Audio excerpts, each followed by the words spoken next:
இந்த வீடியோல 2024ல ரிலீஸ் ஆன நோஸ்ஃபெரட்டு அப்படிங்கிற ஒரு வேம்பியர் மூவி பத்தி தான் பார்க்க போறோம். இந்த மூவில எலன் ஹண்டர் அப்படிங்கிற ஒரு கேரக்டர் வரும். அந்த கேரக்டர்ல நடிச்சது லில்லி ரோஸ் டெப். இவங்க கேப்டன் ஜாக் ஸ்பேரோ ஜானி டெப்போட டாட்டர். 1838வது வருஷம் ஜெர்மனில ஃபேமஸான ரியல் எஸ்டேட் கம்பெனில தாமஸ் அப்படிங்கிற ஒரு லேண்ட் புரோக்கர் ஒர்க் பண்றாரு. அவருடைய மனைவி தான் எலன் தாமஸ். இவங்க ரெண்டு பேருக்கும் கல்யாணம் ஆகி கொஞ்ச நாள் தான் ஆகுது. எலனுக்கு சின்ன வயசுல இருந்தே அமானுஷ்யமான கனவுகள் வரும். சில சமயங்கள்ல அவளுடைய கனவுகள் எல்லாம் நிஜ உலகத்திலயும் நடக்கும். இந்த மாதிரி கனவுகள் எல்லாம் எனக்கு வருது அப்படின்னு தாமஸ் கிட்ட எலன் சொல்லிக்கிட்டே இருக்கா. ஆனா தாமஸ் அவளுக்கு ஒரு மனநோய் அப்படின்னு நினைச்சிட்டு அவளோட டாக்டர் கிட்ட மட்டும் அப்பப்ப கூட்டிட்டு போய் செக் பண்ணிட்டு இருக்கான். இப்படி போயிட்டு இருக்க தாமஸோட லைஃப்ல ஒரு நாள் அவனோட முதலாளி அவனை கூப்பிட்டு, நமக்கு கவுண்ட் கிளாக் அப்படிங்கிற ரிச்சஸ்ட் கிளைண்ட் இருக்காரு, அவரு நம்ம ஊர்ல ஒரு பழைய வீடு வாங்கணும்னு நினைக்கிறாரு. அவருக்கு ரொம்ப வயசானதுனால டாக்குமெண்ட் ரெஜிஸ்ட்ரேஷன் ஒர்க் எல்லாம் பண்றதுக்கு இங்க வர முடியாது, அதனால நீ அங்க போய் எல்லா ஒர்க்கையும் பண்ணி கொடுத்துட்டு வா, இந்த வேலையை முடிச்சா அவனுக்கு நிறைய பணம் கிடைக்கும் அப்படிங்கறதையும் சொல்லி அனுப்புறாரு. இவனும் அது எல்லாத்தையும் கேட்டுட்டு அவனோட வைஃப் கிட்ட வந்து சொல்றான். தாமஸ் இப்படி சொல்றதை கேட்ட எலன் இவளுக்கு ஒரு பேட் விஷன்ஸ் வந்ததாகவும், அந்த விஷன்ல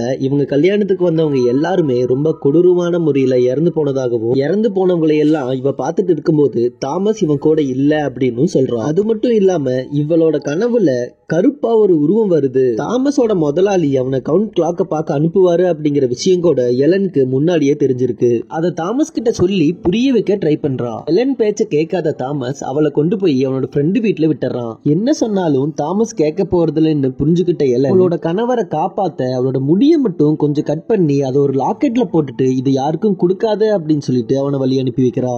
தாமஸ் இருக்க இடத்துல இருந்து அவனோட கிளைண்ட் இருக்க இடத்துக்கு போறதுக்கு 6 வாரங்கள் ஆகும். அந்த ஊர் பேரு பொஹேமியா. ரொம்ப தூரம் குதிரையில போன தாமஸ் ஓய்வு எடுக்கிறதுக்காக ஒரு கிராமத்துக்கு போறான். அந்த கிராமத்துல இருக்க ஒரு வியாபாரி கிட்ட பொஹேமியா போறதுக்கு உதவி பண்ணுங்க அப்படின்னு கேக்குறான். உடனே பயந்து போன வியாபாரி, அங்கெல்லாம் ரொம்ப ஆபத்து, இங்கிருந்து கிளம்பிரு அப்படின்னு சொல்றாரு. ஒரு சொல்றத கேட்காத தாமஸ் அந்த வியாபாரிக்கு நிறைய பணத்தை கொடுத்து அங்கேயே தங்கலான்னு முடிவெடுக்கிறான். அந்த அன்னைக்கு இருட்டினதுக்கு அப்புறம் இவன் இருக்கிற கிராமத்து மக்கள் எல்லாம் ஒன்னா சேர்ந்து ஒரு பொண்ணை குதிரையில ஏத்தி வேம்பியர் கல்லறைக்கு கூட்டிட்டு போயிட்டு இருக்காங்க. கல்லறை கிட்ட நெருங்கினதும் அதை திறந்து அதுக்குள்ள அழுகுன நிலைமையில இருக்க ஒரு பிணத்தை ஒரு கத்தியால குத்துறாங்க. இவங்க பண்றதை எல்லாம் மறைஞ்சிருந்து தாமஸ் பார்த்துட்டு இருக்கான். அப்ப திடீர்னு கண்ணை முழிக்கிறான். விடிஞ்சிருது. அவன் இருக்கிற இடத்தை விட்டு வெளியே போய் பாக்குறான். அந்த ஊர்ல இருக்க மக்கள் யாருமே அங்க இல்ல, அவனோட குதிரையும் அங்க இல்ல. என்ன பண்றதுன்னு தெரியாதவன் அங்கிருந்த மலைகளுக்குள்ள போற தடத்துல நடக்க ஆரம்பிக்கிறான். மறுபடியும் இருட்டாகுது. அப்போ அவன் நடந்து போற பாதையில ஆளே இல்லாம ஒரு குதிரை வண்டி வந்து நிக்குது. அதுல ஏறி உட்கார்றான். அந்த குதிரை வண்டியும் வேகமா அவன் ஒரு பழைய மாளிகைக்கு கூட்டிட்டு போகுது. அந்த மாளிகைக்குள்ளதான் இவன் தேடி போன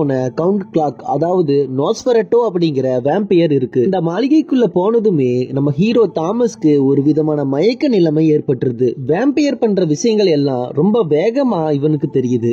அதுக்கப்புறம் கிராமத்துல நடந்த விஷயத்தை பத்தி வேம்பியர் கிட்ட தாமஸ் கேக்குறான். அதுக்கு வேம்பியர், உன்னோட வயசுக்கு பழமையான விஷயங்கள் பத்தி உனக்கு சொன்னாலும் புரியாது, நீ வந்த வேலையை மட்டும் பாரு அப்படின்னு சொல்லிட்டு அவனை சாப்பிட்டுட்டு தூங்க சொல்லிருது. ஆல்ரெடி மயக்கத்துல இருக்க தாமஸ் வேம்பியரை பார்த்து பயந்துகிட்டே அது சொல்றத கேக்குறான். தாமஸ்க்கு டிராகுலா மாளிகையில இந்த மாதிரி நடந்துட்டு இருக்கும் போது ஜெர்மனில இருக்க அவனோட முதலாளி ஆல்ரெடி வேம்பியருக்கு அடிமையாகி அவங்க ஊர்ல இருக்க ஆடுகளை எல்லாம் கடிச்சு அதோட மாமிசத்தை சாப்பிட ஆரம்பிக்கிறான். அவனுக்கு ஏதோ ஆகிருச்சுன்னு அவனை மனநல மருத்துவமனைக்குள்ள சேர்த்திருக்காங்க. அதே மாதிரி எலனுக்கும் அவளோட பேட் விஷன்ஸ் அதிகமாகிட்டே போகுது.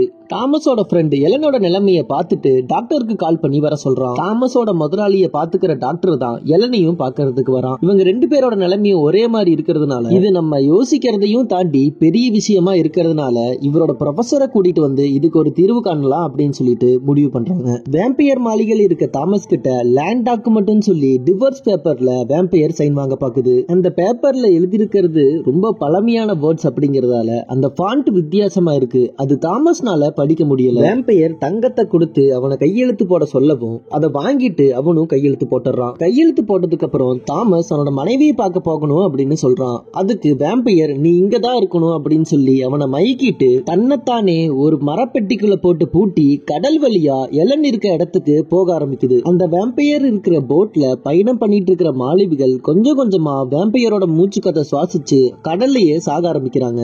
மறுபடியும் விடியுது. தாமஸ் பயந்து போய் முழிச்சு பாக்குறான். அவன் உடம்புல வேம்பையர் அங்கங்க ரத்தத்தை குடிச்ச அடையாளம் இருக்கு. வேம்பையர் மாளிகையில மாட்டிருக்க தாமஸ்க்கு என்ன ஆச்சு? வேம்பையர் எலனை பார்க்க ஜெர்மனிக்கு போகுது. வேம்பையர் வந்த போட்ல இருக்கவங்க எல்லாருமே அவரோட மூச்சு காத்த சுவாசிச்சு இறந்து போறாங்க. அப்போ அந்த வேம்பையர் ஜெர்மனிக்குள்ள வந்தா அந்த நாட்டு மக்களோட நிலைமை என்ன ஆகும்? டாக்டர் கூட்டிட்டு வந்த ப்ரொஃபசர் வேம்பையரை அழிக்க என்ன உதவி பண்ணாரு அப்படிங்கறதா இந்த படத்தோட ரிமைனிங் ஸ்டோரி.